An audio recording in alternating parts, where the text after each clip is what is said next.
Om Sadashiva Samarambam Shankaracharya Madhyamam Asmadacharya Paryantam Vande Guru Param Ishwaro Guratmeti Multibeda Vibhagine Vyomabda Vyapta Dehaya Dakshinamurtaye Namaha Sava Vedanta Siddhanta Gocharam Tamagocharam Govindam Paramanandam Satguru Pranatoshmaham Om Shanti Shanti Shanti Om Namastê.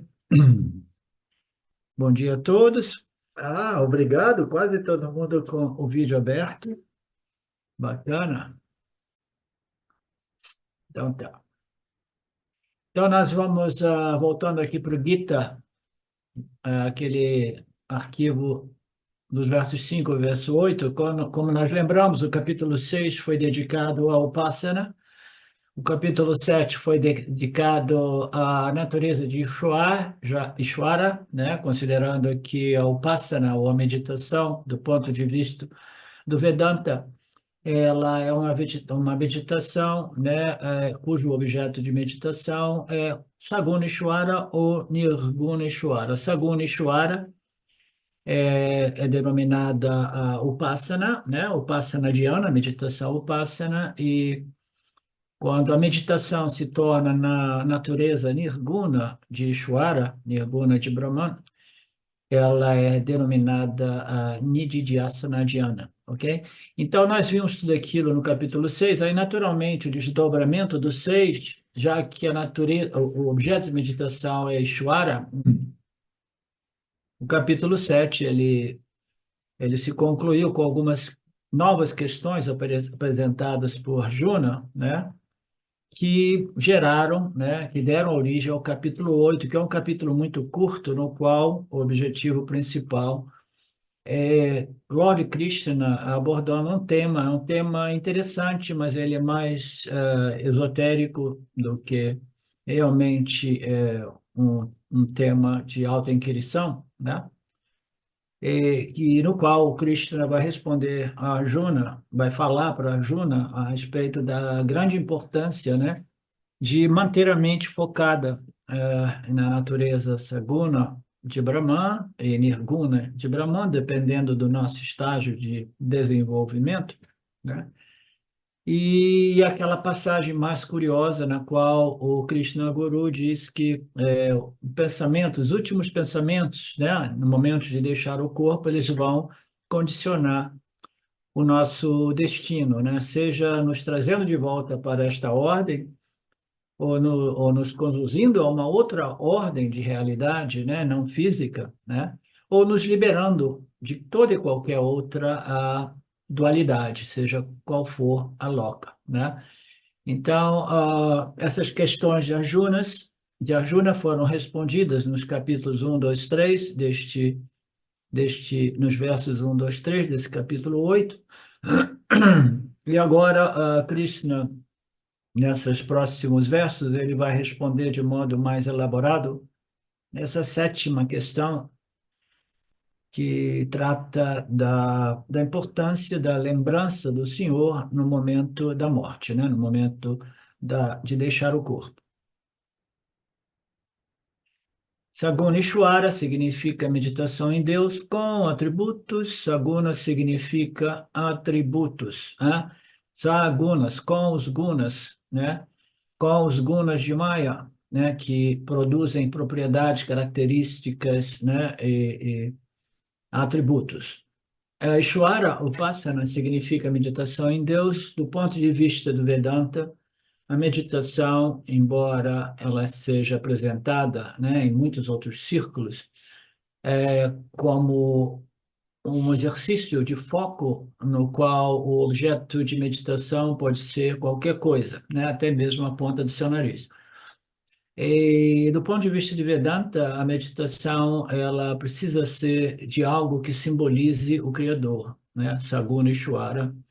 no início, como nós sabemos, né? Então, o Ishvara com atributos, né?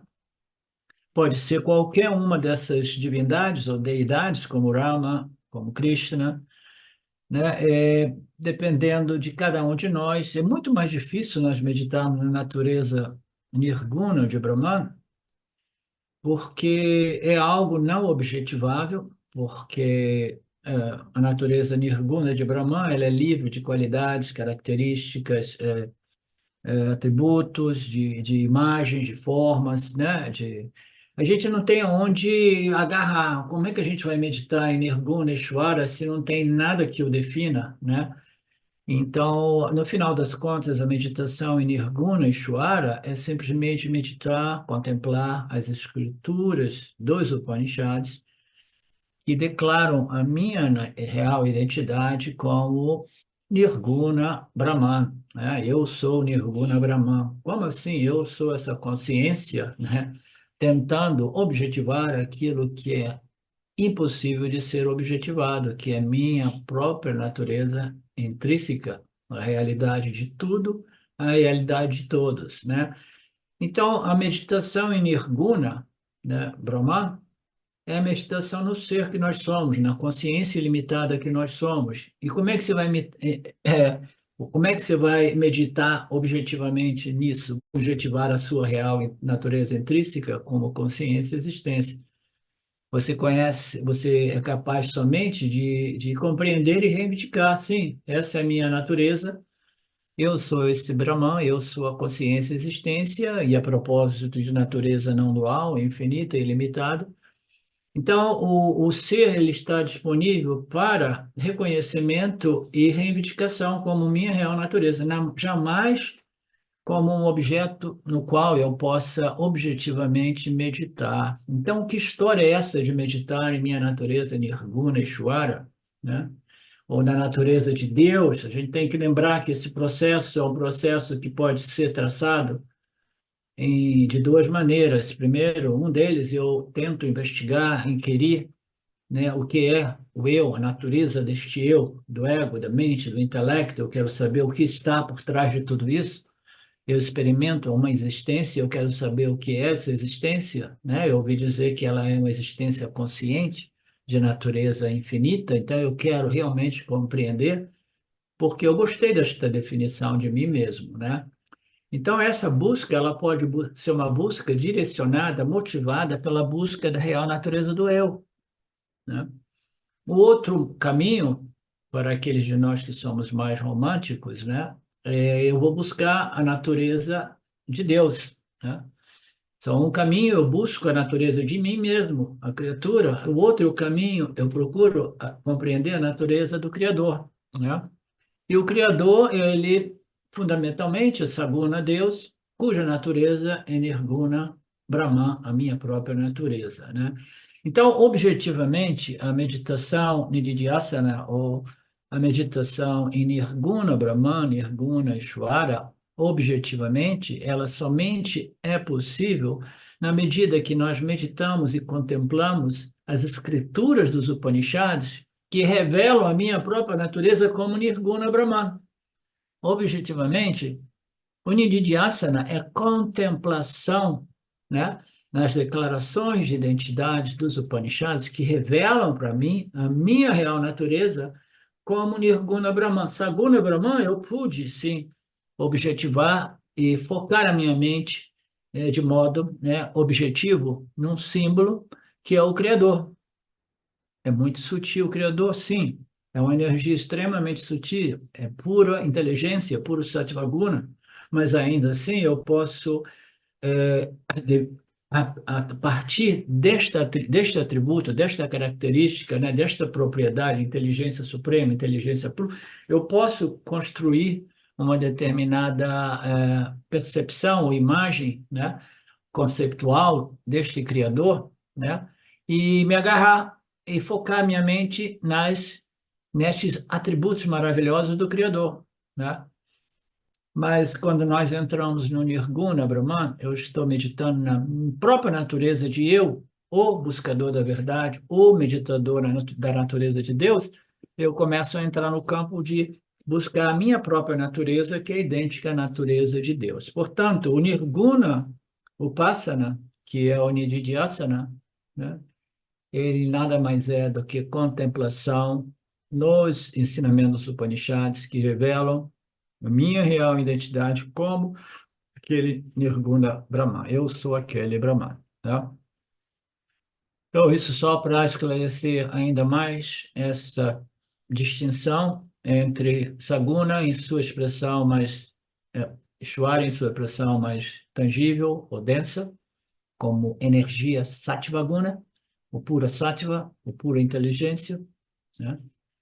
E este Brahman, não, né, condicionados ou colorido pelos gunas de Maya, ele é livre de qualquer característica ou atributos que não seja Satitananda. É a existência que concede existência a tudo, é a consciência que concede consciências a todos os seres vivos, né?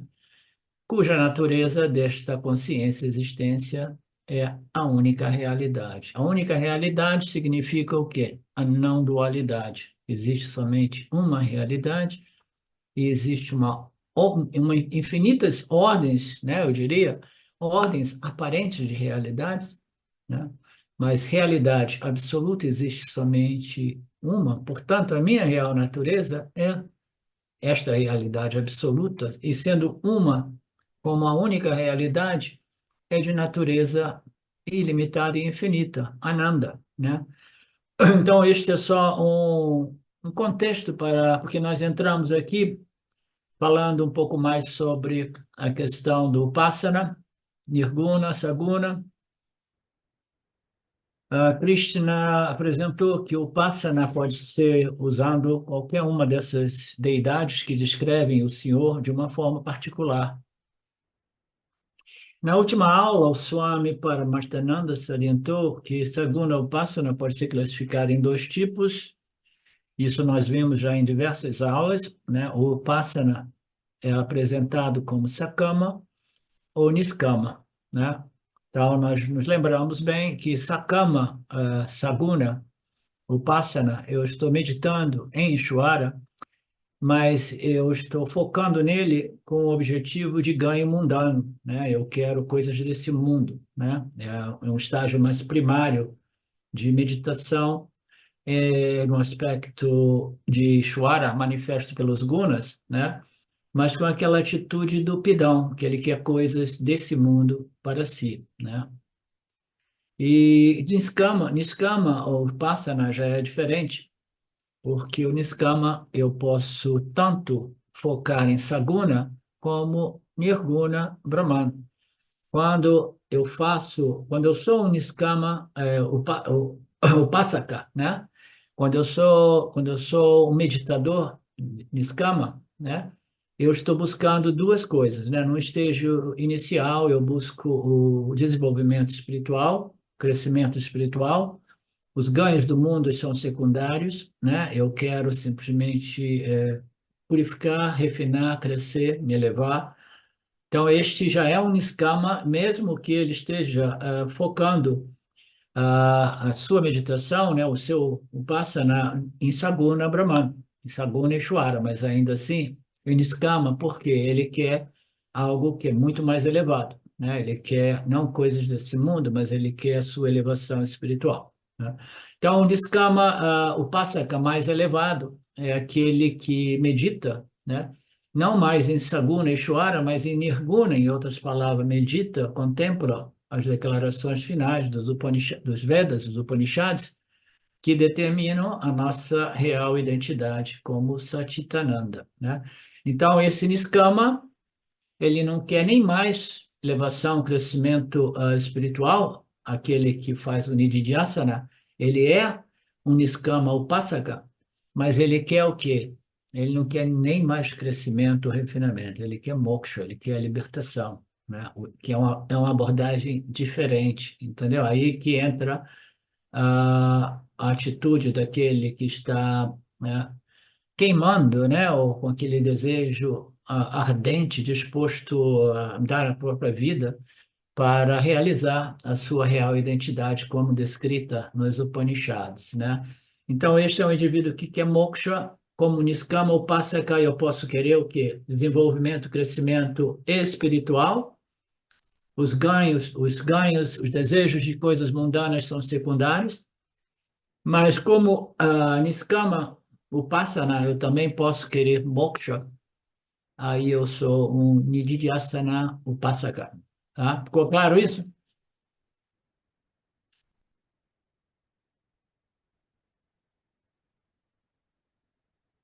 Alguém tem dúvida? Não se acanhe, tá? É importante a gente estabelecer esses conceitos o mais claramente possível.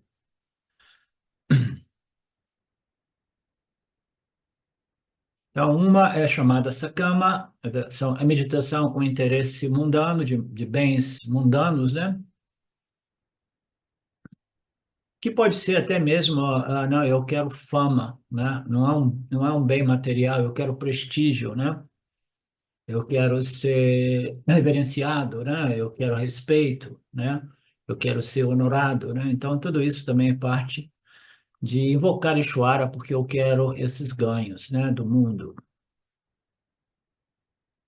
Niskama é aquela que utiliza, no primeiro estágio, o crescimento espiritual, e no estágio mais avançado, ele quer o autoconhecimento e moksha.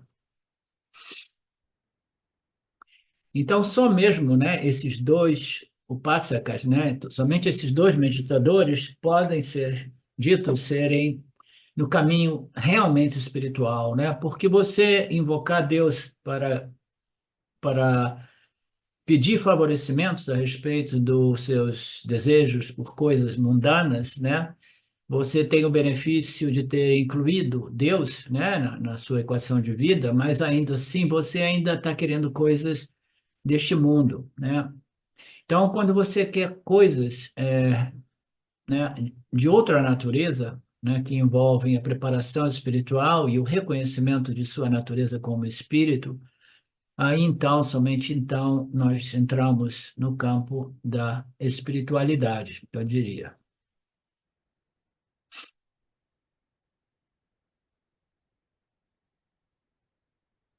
Ok. Nós sabemos que Saguna Ishvara não é a realidade absoluta, né? Esse é um outro ponto interessante, importante de nós compreendermos, porque nós sabemos que Saguna Ishvara faz parte da realidade Mithya, né? Nós que fizemos o Mandukya, né, nós vimos isso muito claramente, é um, é um Ishvara aparente, né? Aparentemente criador deste mito aparente, no qual os jivas aparentes, né, surgem, né, no mundo aparente, no Jagata aparente, e dentro do âmbito desta projeção aparente, né, existem leis, princípios, né, e esse jiva aparente, reconhecendo o criador aparente, ele vai desenvolver naturalmente e muito mais rapidamente as qualificações necessárias para ele inquirir, né, investigar a real natureza desta ordem aparente, porque uma ordem aparente é uma ordem projetada, né? Existe muito o conceito de projeção holográfica.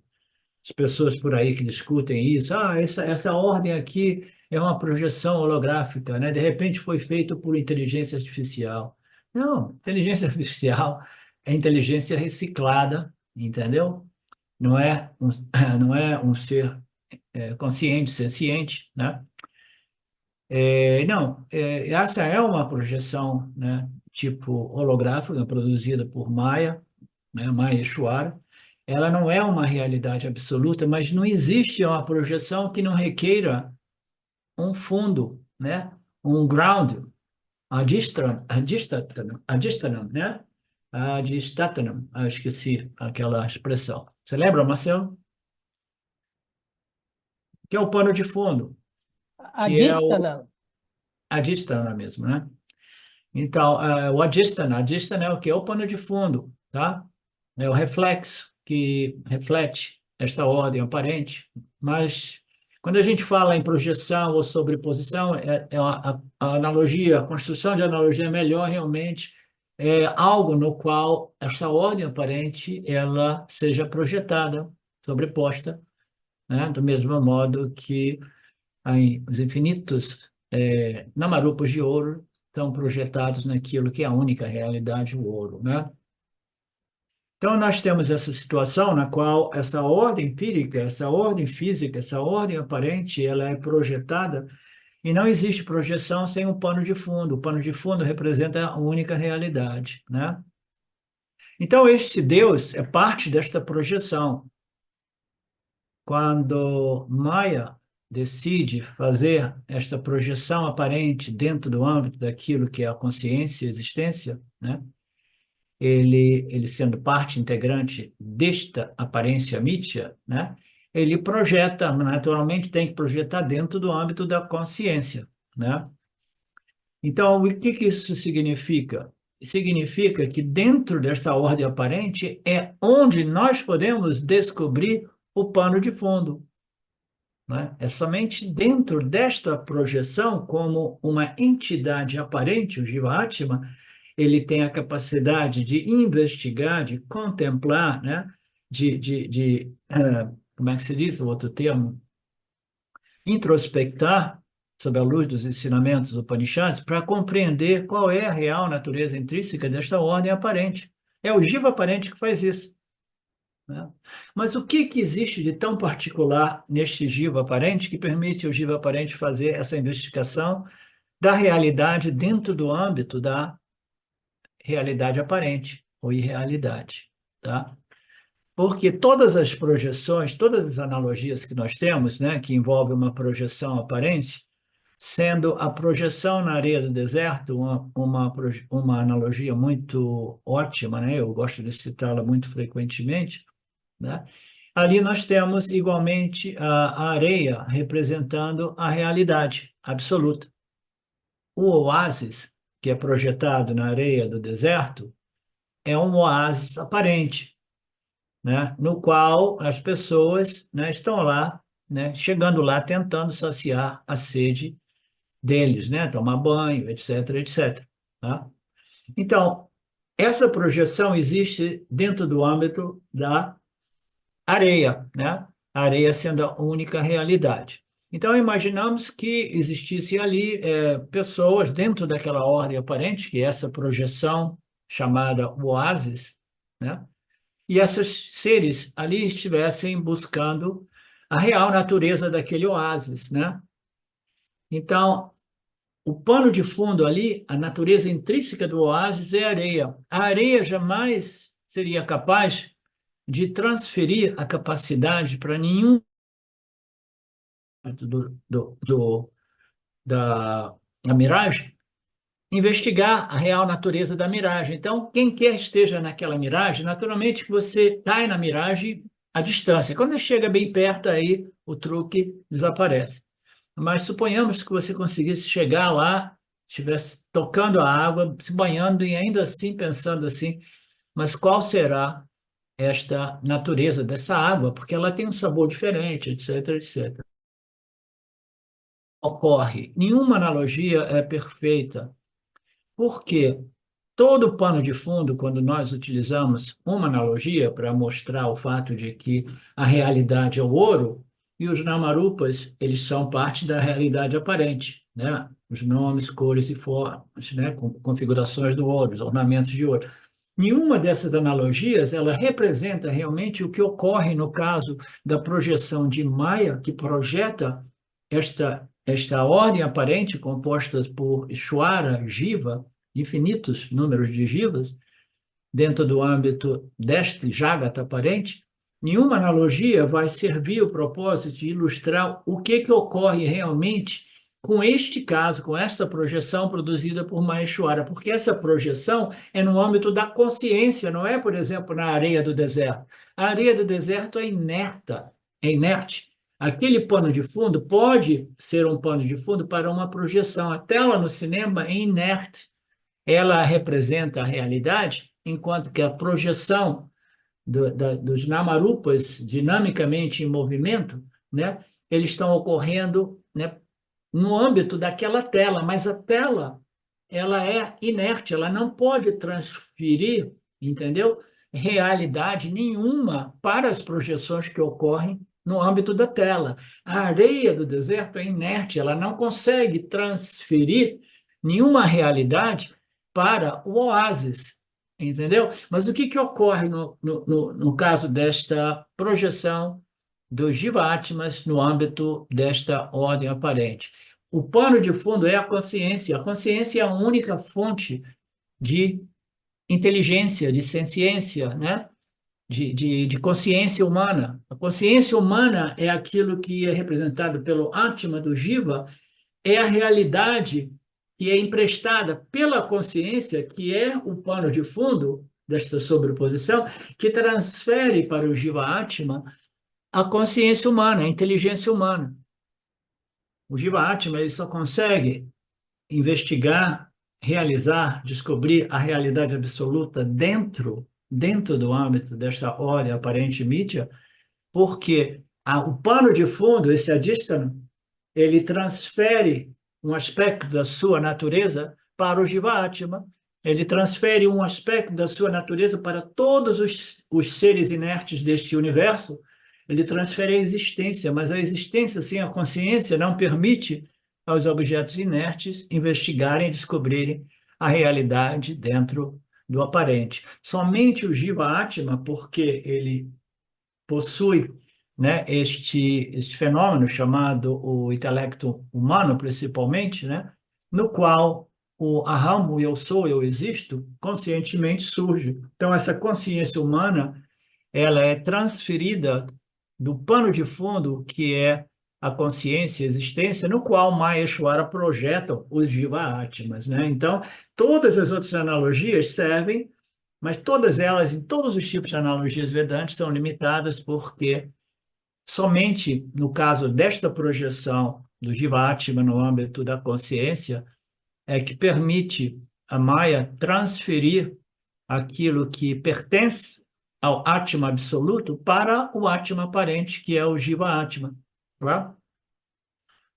Então, o Jiva-Atma, ele sabe que o Ishwara, o Saguna Ishwara, o Jiva-Atma que chegou ao Vedanta, Saguna Ishwara, é pura inteligência, puro Sattva-guna, ele é parte de Mithya, ele é parte desta aparência, parte dessa ilusão, dessa mágica, né, desse truque produzido por Maya, mas ainda assim é ele, esse Ishwara, que inteligentemente manipula as energias e os, uh, e os elementos, né, para criar uma infinidade de namarupas, né? Então, essa realidade física, essa realidade empírica, prática, é aquela que, muito embora ela não seja real, mas ainda assim existem dois princípios dentro dela que possuem a realidade dentro delas, né? Ishvara, por quê? Ishvara é a inteligência suprema, é puro Sattvaguna. O que ocorre com o Sattvaguna? Ele é um ser superconsciente, Ishvara. Tem consciência de tudo que sempre existiu, presente, passado e futuro, todos os universos, todas as dimensões, e é consciente de sua real natureza. Então, Ishvara, muito embora seja uma aparência, mas é uma aparência cuja a natureza é repleta de realidade, entendeu? Ishvara não tem problema de ignorância, tá? Ishvara é conhecimento puro. O Jiva-Atma também, ele tem uma capacidade intelectual, inteligente, que é a consciência humana, que permite a ele conhecer um pouco do que ocorre em torno a nós e investigar e conhecer a realidade absoluta dentro, né, desta ordem aparente. Então, nós, Shwara e Jiva, dentro de uma ordem aparente, que são, né, que estão, como é que se diz? Que recebem, né, que são constituídos de proporções ou quantidades ou proporções diferentes de Sattvaguna, que é a realidade absoluta que vaza para a projeção, porque a realidade absoluta é o pano de fundo. Essa projeção ocorre, essa projeção, ela simplesmente ela se manifesta em Ishvara, em Jiva-Atma, ela não se manifesta no Jagata inerte, porque o Jagata inerte não possui Sattvaguna para desfrutar de consciência consciente, tá? Então, eu estou falando isso por quê? Porque é importante a gente compreender claramente essas três ordens, né? Paramatma, Satya, a realidade absoluta, Vyavahārika e Pratibhasika, tá? Vyavahārika, que é essa realidade aparente, física, prática, empírica, né? Ela é lá projetada dentro do âmbito da realidade absoluta e Ishvara e Jivatma, ambos, eles são configurados com muito sattva, que é um aspecto inerente à realidade absoluta, que é o aspecto Chit de Brahman, tá? Ficou confuso isso?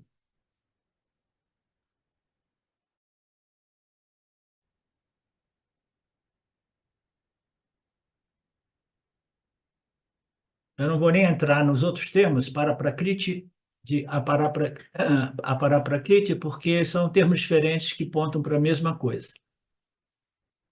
Um é Saguna Ishvara, outro é Nirguna Ishvara.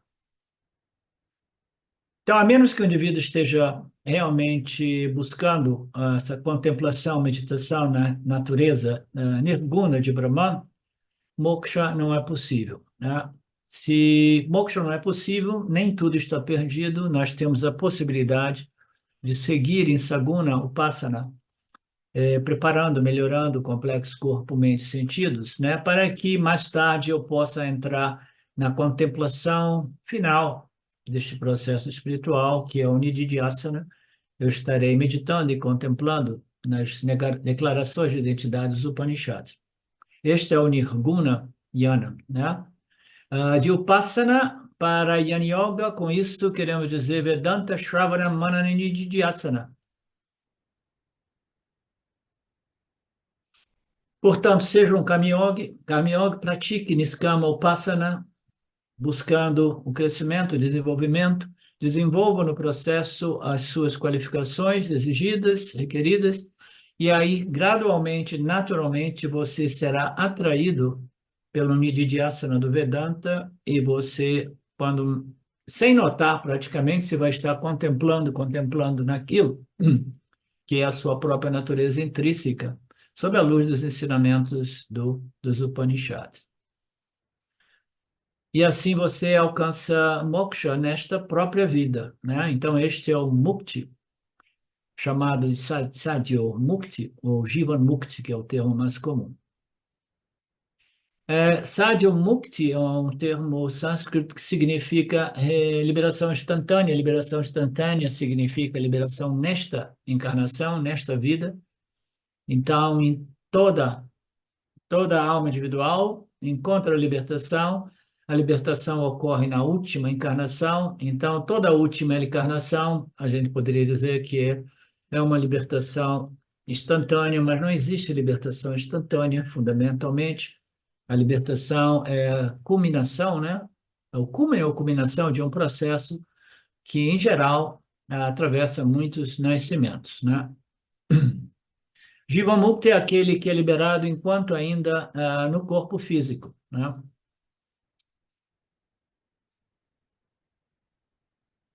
Não existe moksha instantâneo, muito embora essa palavra sadhyamukti significa liberação rápida, né? Instantânea, na mesma vida, mas é sempre como o estágio final de muitos nascimentos, no qual o indivíduo já chega qualificado para realizar neste último nascimento. Não existe um único nascimento, existe o último nascimento. Por isso que eu não me interesso muito por esses conceitos aqui de libertação instantânea. Mas isso é para outro tema, que é o tema do capítulo 8, que é um método, segundo o Lord Krishna, apresentado, né, como uma alternativa. A pessoa fica no saguna, passa na seguna, ela vai desenvolvendo qualificações, mas ainda assim as qualificações desenvolvidas não são sutis o suficiente, né, para que ela entre no Nididhyasana do Vedanta, né? Então, ela não consegue entrar no Nirguna Yana, né? A meditação no aspecto de Nirguna Brahman, que nada mais é do que o Shravananana Nididhyasana, né? Então, ela não consegue. Então, ela fala, não, eu vou permanecer estudando as escrituras do Gita, compreendendo este relacionamento entre eu e o meu Criador, né, o nosso Criador, e observando o Dharma, né, me fortalecendo, crescendo, purificando. É muito mais simples. Eu já tentei uma meditação mais sutil, como o Shravana, é, como o Nididhyasana do Vedanta. As contemplações, as declarações de identidade parecem coisas muito mentais para mim, né? Então, a pessoa, não, eu permaneço meditando no Ishvara com atributos, eu sou um bom Karma Yogi, né? Eu sou um Niskama Sadhaka, mas minhas meditações e contemplações, pujas e práticas são sempre voltadas para Saguna e Ishvara. Então, tudo bem, nenhum problema, é muito mais fácil, é mais fácil você visualizar o Senhor colorido pelos atributos e etc., né? Ele possui qualidades, características, você pode obter isso, obter aquilo, pode obter até crescimento espiritual, refinamento, purificação. Então, é muito mais fácil a gente visualizar Ishvara como puro Sattvaguna, puro conhecimento supremo, né? Já é um passo gigante quando você começa a visualizar Ishvara como a inteligência que projeta e sustenta essa ordem aparente, né? Então, o que que ocorre com o indivíduo? O indivíduo, muito honestamente, fala: não, eu vou permanecer fazendo todas as minhas sadhanas voltadas para Saguna e Ishvara, porque eu quero mais refinamento, mais purificação. Não que purificação seja o meu objetivo final, mas eu compreendi como um bom vedantino que eu preciso mais purificação para, de modo eficaz, entrar no Nididhyasana do Vedanta, que é a meditação na natureza de Nirguna Brahman como minha própria natureza, né? Então, esta é outra alternativa, tá? Então, aqui, qual é a proposta aqui? O senhor, ele vai dizer aqui que as dificuldades são maiores para aquelas pessoas cujas mentes estão comprometidas com a busca do imanifesto Brahman, pois o objetivo do não manifesto Brahman é alcançado com dificuldade pelas pessoas com apego corporal. Então, isso aqui é o quê? É um outro texto, né, Marcelo? Capítulo 12, não sei se se refere ao Gita, que É do Gita. é do Gita. A gente vai ver mais para frente, né? No qual Krishna Guru diz as dificuldades são maiores para as pessoas cujas mentes não estão purificadas o suficiente, né? As dificuldades são maiores, falta, né, sutilização da mente, purificação, capacidade, né, de compreender coisas, né, ainda mais sutis, né? E contemplar nessas declarações finais de identidade, sem que elas simplesmente pareçam ser uma teoria mental sem nenhuma relevância, né? Então, é muito mais difícil, né? As pessoas que têm dificuldade porque estão apegados ainda, né, aos nomes, cores e formas, né? Apegado a essa tangenciabilidade, né? Esse aspecto mais físico, tangível do mundo, né? Se a mente do indivíduo não estiver muito sutilizada, é muito mais difícil meditar naquilo que é o mais sutil do sutil, que é Satchitananda.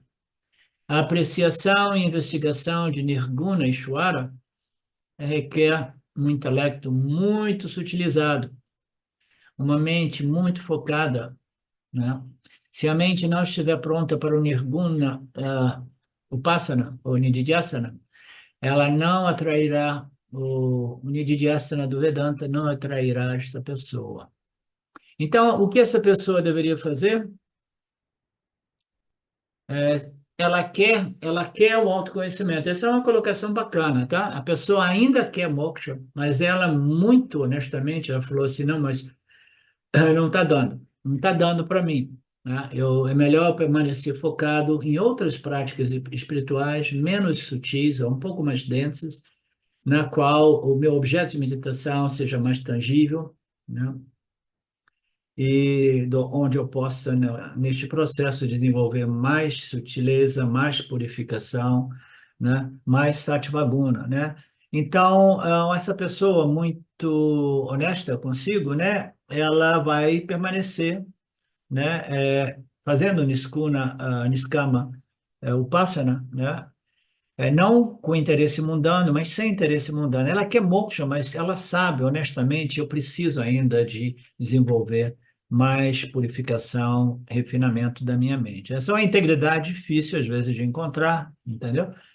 É diferente, tem pessoas que não contemplam a ideia, eu quero autoconhecimento e moksha, eu quero simplesmente purificação infinita, né? Para sempre, né? Melhoramento, pá, pá, pá. Mas não, o Vedantino é aquele que compreendeu qual é a minha meta final e quais são as minhas metas intermediárias. A meta intermediária, como a gente costuma dizer, é desenvolver, cultivar e manter uma mente sempre mais pura, mais satívica, mais contemplativa, mais sutil, tá?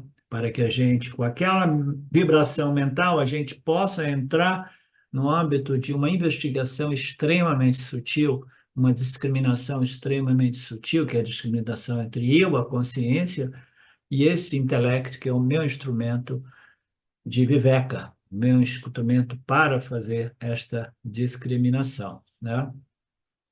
Então, a proposta do Lord Krishna aqui, que é um pouco esotérica, né, é que ela sabe que ela quer o moksha, mas ela não está apta ainda, né? Ela continua fazendo as suas sadhanas voltadas para o aspecto saguna, né? E aí o que que ela faz? Ela vai fazendo tudo isso, né? Até que ela desenvolva a capacidade para entrar numa investigação do aspecto nirguna de Brahman. Enquanto isso, ela permanece muito focada no aspecto Ishvara, seja ele representado por Krishna, ou Rama, qualquer que seja a deidade, ou diretamente como um bom vedantino, né?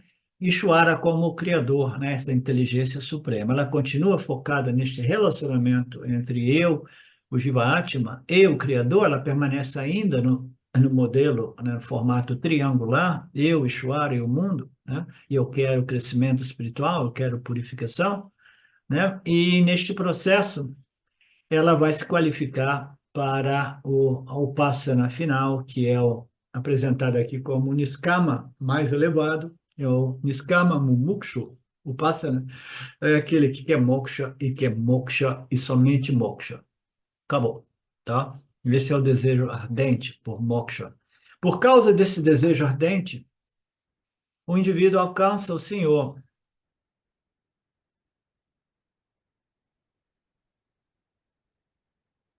E na hora da morte ela vai se lembrar. Ele está ainda se referindo aqui ao indivíduo que ele tem um mumuksha. É muito interessante essa passagem, porque ele fala esse desejo ardente, ele pode estar lá mesmo que o indivíduo não esteja ainda devidamente qualificado para fazer o Nididhyasana do Vedanta, que é a meditação na natureza nirguna. Mas ele tem um desejo ardente, tá?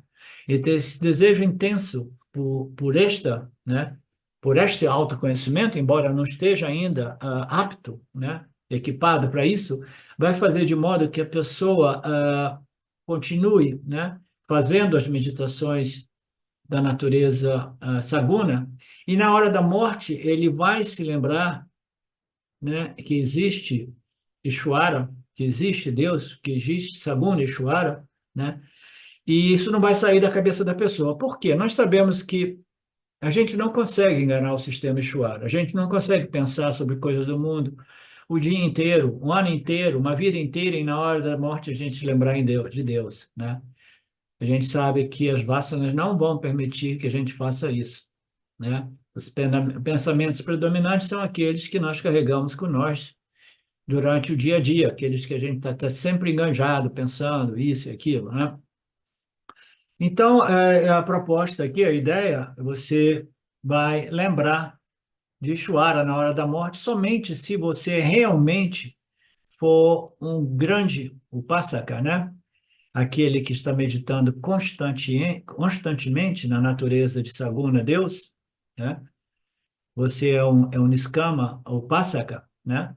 E você desenvolveu tanto esse vritti a respeito de Saguna, Deus, né? E na hora da morte, naturalmente, o seu inconsciente vai estar repleto da lembrança de Deus, do desejo de compreender a natureza de Deus, né? E aquilo vai carregar você a um nascimento condicionado por esta vasana, essas impressões, essas tendências, né? O ser humano nada mais é do que um programa orgânico biológico desenhado por Deus, movido por quê? Por vasanas. Se eu tenho uma vasta de auto-investigação, auto-inquirição da real natureza do eu e de Deus, né? O que que ocorre? Eu vou deixar esse corpo lembrando deste conceito, deste pensamento a respeito da minha natureza, a natureza de Deus real, etc. E aquilo vai condicionar o meu próximo nascimento, tá? Esse conceito de que lembrar na hora da morte, na hora da passagem a Deus, né? Ele é importante, mas não é algo, na minha opinião, que a gente deva nos preocupar, tá? Porque a gente nunca sabe, você pode morrer em coma também, entendeu? O indivíduo pode morrer em coma. A única preocupação nossa é saber se nós estamos realmente focados nesta busca, né? E se a nossa busca é realmente uma busca religiosa espiritual, significa que a busca pela real natureza do eu, ela está junta, ligadinha com a busca pela real natureza de Ishvara também, né? Então, eu continuo me relacionando com Saguna Ishvara, sabendo que eu quero compreender a natureza Nirguna Ishvara, que é a minha real natureza, do eu de tudo, de todos, né?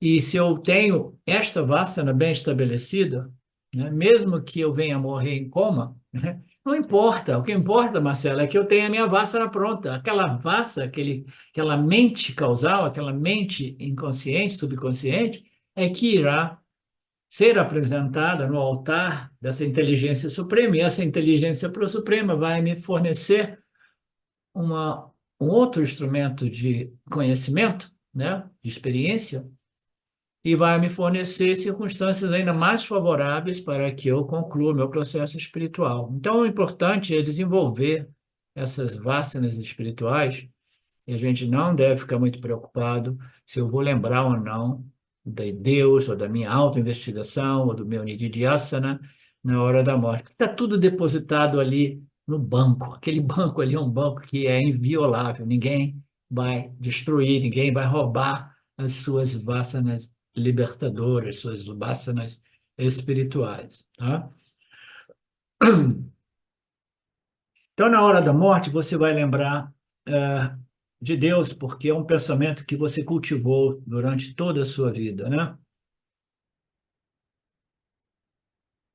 Mas esse conceito mais esotérico é de se você tem esse desejo ardente e você morre com essa vassana enorme, né? Gigantesca, né? Por querer compreender a natureza de Deus, Saguna, Deus, você sabe que a real natureza é Nirguna, mas você só tem a condição de realmente desenvolver esta inquirição utilizando os gunas de Maya que estão colorindo, né, este Nirguna Deus, né? Então, o que que vai acontecer, né? Você não vai ser liberado nesta vida, mas aqui essa outra proposta, essa outra alternativa mais esotérica, acredito, mas talvez Ishvara vai te poupar de uma outra encarnação nesta dimensão física material.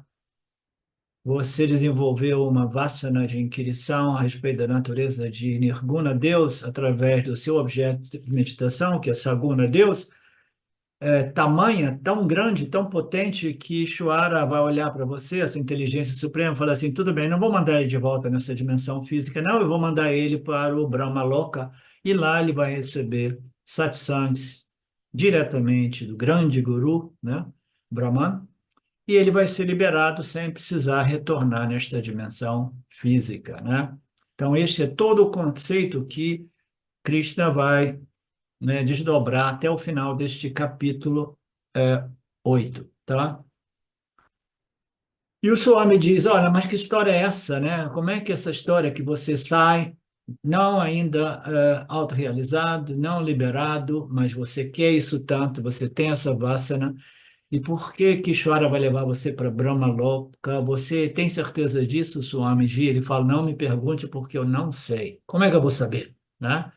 Não estive lá, eu não vi, eu não sou um místico, né? O Krishna diz, e eu acredito nas escrituras do Lord Krishna, eu acredito nos ensinamentos védicos vedânticos, né? Eu tenho uma shraddha, uma confiança desenvolvida ao longo de uma vida, porque eu compreendi o quanto elegante e convincente toda a lógica que sustenta os ensinamentos védicos vedânticos, né? Então, tudo bem. Existe muito mais do que aquilo que os olhos e os cinco sentidos possam compreender, a mente, o intelecto e perceber. Quem sabe existe realmente uma Brahma Loka na qual os indivíduos, essas almas mais elevadas, são poupadas de voltarem aqui e são liberadas no Brahma Loka através dos satsangs com o Brahmaji, né? Por que não, né? Swami Paramarthananda crê, né? E eu acho que seja possível, por que não? Né? Não tem nenhum problema a respeito desse conceito, mas o problema é que a gente não precisa se preocupar com nada disso que é esotérico, né? O que a gente precisa preocupar é desenvolver, cultivar essas vássanas espirituais que irão nos libertar, seja numa loca superior, seja nesta loca densa, de modo que eu vou concluir essa minha viagem e receber o meu diploma de Jiva Mukta, mas se eu recebo esta libertação em contato com Brahmaji em Brahmaloka, aí eles dizem que eu vou ser não um Jiva Mukti, mas um Krama Mukti, né?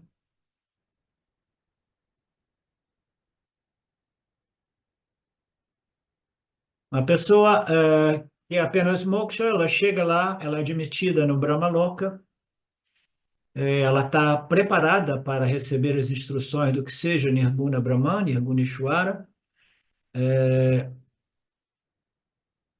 Ela desenvolveu tudo isso, né, metodicamente, sistematicamente, consistentemente neste último nascimento, e agora ela está pronta para, né, receber esses ensinamentos finais e ser liberada.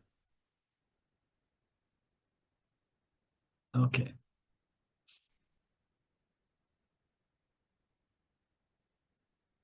Isto é o que dizem as nossas escrituras, e este Niskama Upasaka vai para o Brahmaloka, alcança a Atmayana, né, a natureza Nirguna Brahman, como idêntica à minha natureza, é liberado, é poupado de voltar.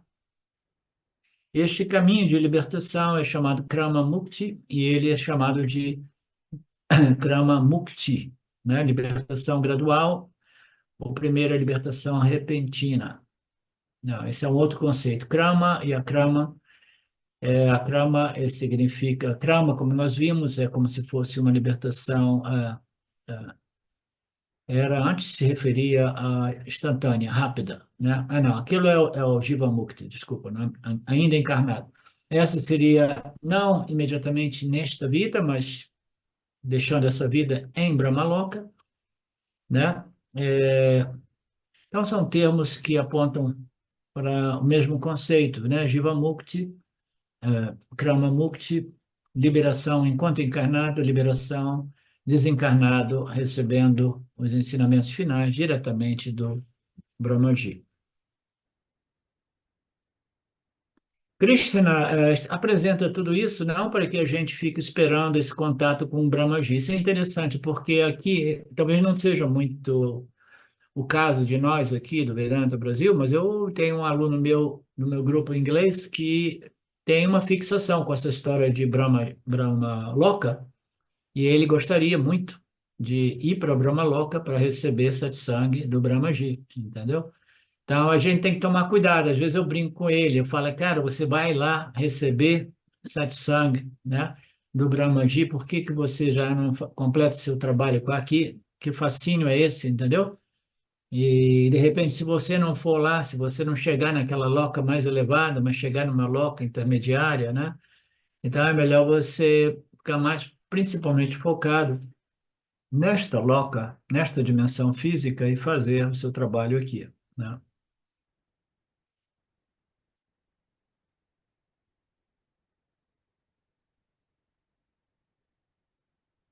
Então, este é o principal conselho de Krishna, né?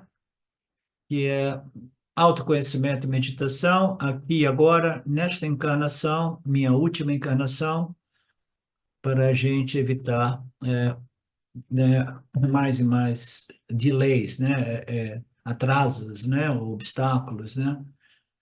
Então, com este pano de fundo, nós estaremos estudando esse capítulo 8, né? Essa parte mais importante, que é essa história de desenvolver uma vassana a respeito de Deus e mantê-la, né? Um indivíduo que praticou meditação em Saguna Ishwara durante toda a vida, ela nunca chegou realmente de modo claro e eficaz no Shravana, no Manana e Nididhyasana de Vedanta, que é a contemplação da natureza de Nirguna Brahman, não bate para a pessoa, entendeu? Então, o Vedanta, a investigação Vedanta não bate para a pessoa, né? Então, ela permanece nas sadhanas, né? Referentes a Ishvara colorido pelos gunas de Maya.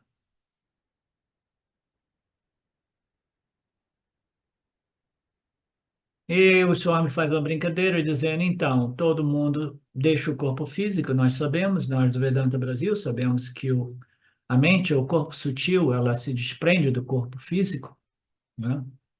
E ela faz aquilo que muitas vezes é citado nas escrituras como uma viagem, né?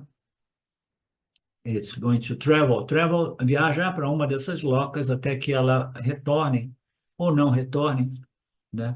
Para dar continuidade a esse processo aqui na Terra, né? Ou em outra dimensão física.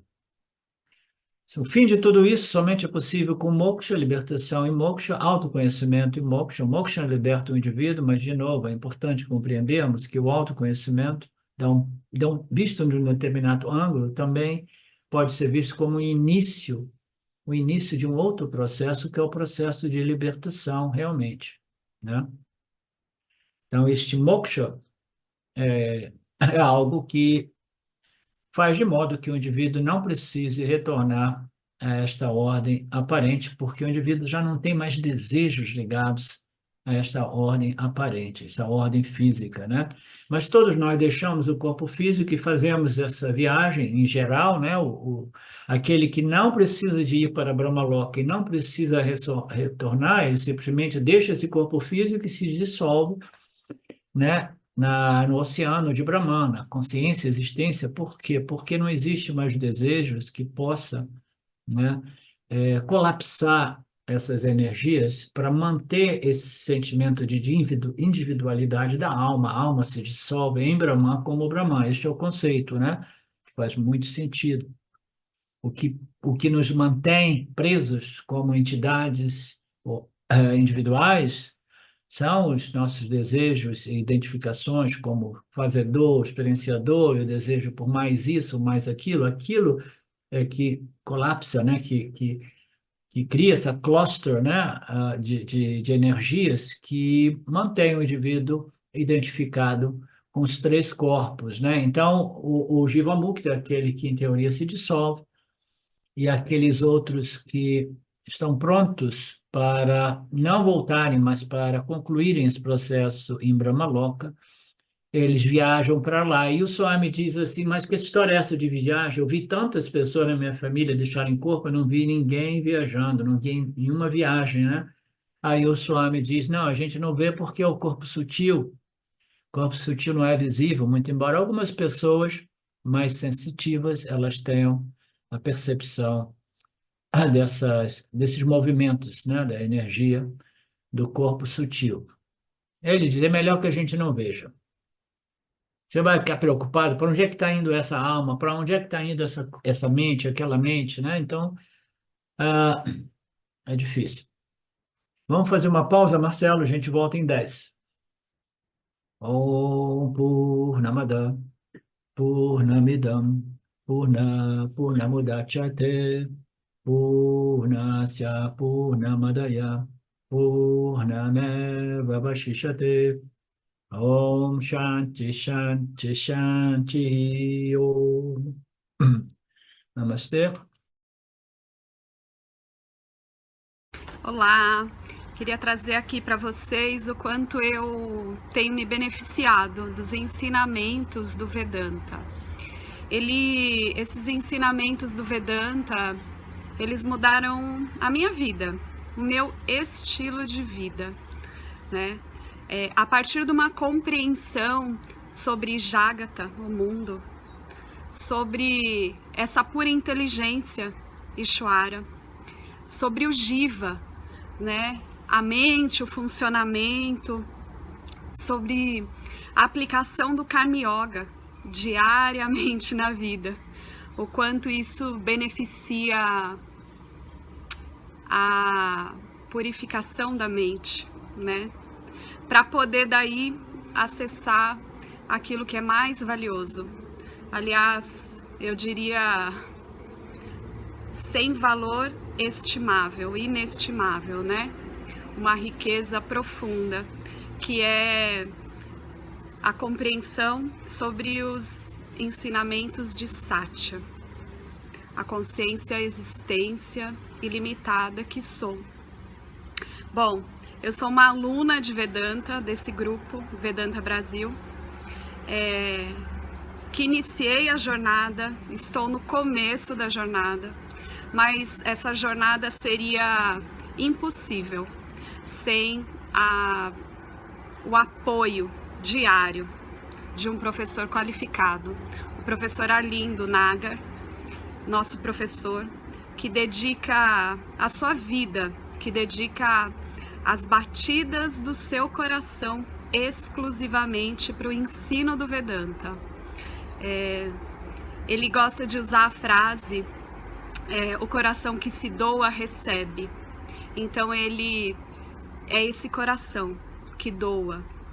E aí a minha pergunta e o meu convite é: e você? Tem se beneficiado também dos ensinamentos, da compreensão, da clareza desses ensinamentos que são trazidos para nós? Sim? Se sim, o coração que doa recebe. Então o convite é: se você se beneficia, você pode também fazer uma doação. Essa doação, ela é necessária, apropriada, para a manutenção, né, desse ensinamento vivo diariamente para nós. E é um convite para que a gente possa nutrir esse grupo com o dar e o receber. E se você se beneficia, tenho certeza, qualquer valor mensal é suficiente. É o valor que o seu coração sentir, mas é um valor apropriado.